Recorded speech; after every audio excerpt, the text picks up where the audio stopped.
working side crunches on a stability ball in the elbow out position, one of the things that's really important is making sure that you don't come up too high.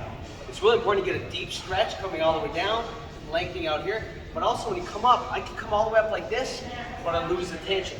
So instead, we teach come up about halfway. You're gonna stop at the hardest point. You're gonna hold that for 2 seconds, 3 seconds, or 5 seconds, whatever we indicate. So I'm gonna teach you how to do a sideline crunch using a stability ball. In general, when you use stability balls, when you sit on these, you want your thigh at about 90 degrees. So my thigh is about parallel with the floor. So I'm kind of at a 90-degree angle. So this is a pretty good sized ball for me. In general, it's better to have a smaller ball than a bigger ball. And the reason for that is you either want to be in this position or slightly smaller because you'll get more range of motion out of it. If you use a ball that is too big, you'll get less range of motion. So the technique I teach you for all 3 variations. So the first thing you're gonna do is you're gonna walk your feet into the wall. Your bottom leg goes straight forwards, your top leg goes back.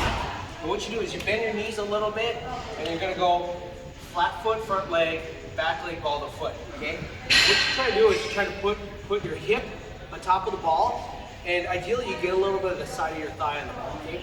If I come down, I'm in a good position if my arm is straight down, okay? If the ball is too far from the wall, your arm is gonna be at an angle, and you have a lot less range of motion when you do the exercise.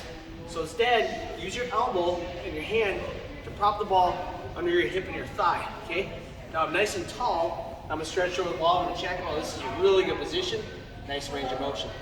So this is how you get into position for all the exercises. And one more thing, you don't want your hip, your pelvis at an angle, you wanna take this pelvis, you wanna stack this hip on top of this hip when you do the exercise.